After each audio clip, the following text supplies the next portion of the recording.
अपने वनवास के अंतिम वर्षों में श्री राम, लक्ष्मण और सीता दंडक वन में गोदावरी नदी के किनारे पर पंचवटी स्थान पर अपने रहने के लिए कुटिया बनाते हैं और वहीं पर अपने वनवास का बाकी समय बिताते हैं।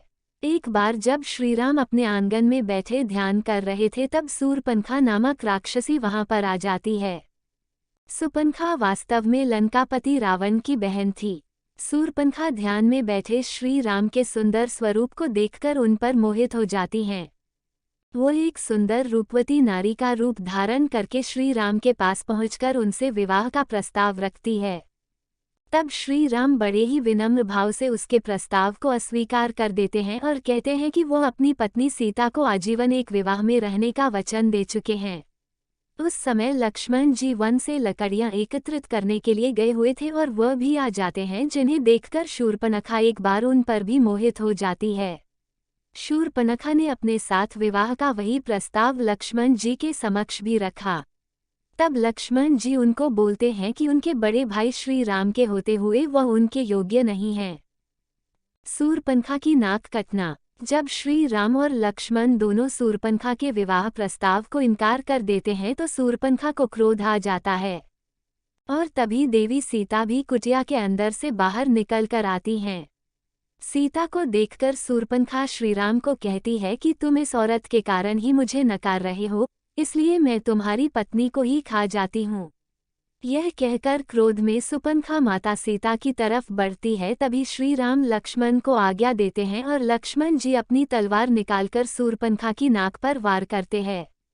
लक्ष्मण जी के तलवार के वार से सुपनखा की नाक कट जाती है और वह रोते हुए वहां से चली जाती है। खरदूषण का दरबार। अपनी कटी हुई नाक को लेकर सुपनखा अपने भाई और दंडक वन के उस समय के असुर राजा खर के पास पहुंचती है।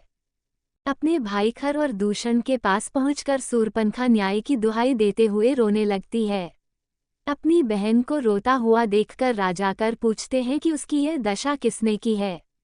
तब सूर्पनखा रोते हुए खर को बताती है कि श्री राम और लक्ष्मण नाम के दो युवक गोदावरी नदी के किनारे अपनी कुटिया बनाकर वहां पर रहने आए हैं। उन्होंने मुझे अकेली पाकर मेरा अपमान करने की कोशिश की, इसलिए आप वहां जाकर उन दोनों से मेरे अपमान का बदला लीजिए। उनके साथ एक सुंदर नारी भी है जो कि राम की पत्नी है। अपने बहन के अपमान का बदला लेने के लिए खर और दूषण अपने 14 राक्षसों को एक साथ भेज देते हैं और कहते हैं कि जाओ और पंचवटी में बनी हुई कुटिया का तिनका तिनका बिखेर डालो और उजाड़ दो। असुर खर के 14 सैनिक एक साथ पंचवटी की तरफ जाते हैं। वहां श्रीराम पहले से ही उनका इंतजार कर रहे थे, क्योंकि उन्हें अंदाजा था कि सूर्पनखा अपने अपमान का बदला लेने के लिए अवश्य किसी ना किसी को भेजेगी।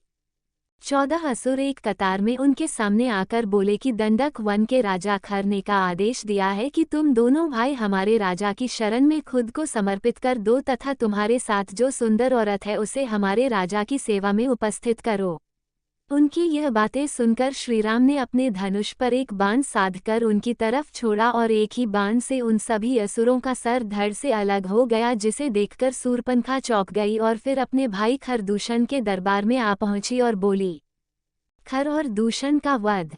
रक्षा कीजिए भैया, रक्षा कीजिए। आपके भेजे हुए 14 असुरों को उस राम ने अपने की बाण से मार डाला। यह सुनकर खरदूषण समझ जाते हैं कि श्री राम लक्ष्मण कोई साधारण मानव नहीं है और वह अपनी सेना लेकर खुद ही श्री राम लक्ष्मण से युद्ध करने के लिए चल पड़ते हैं।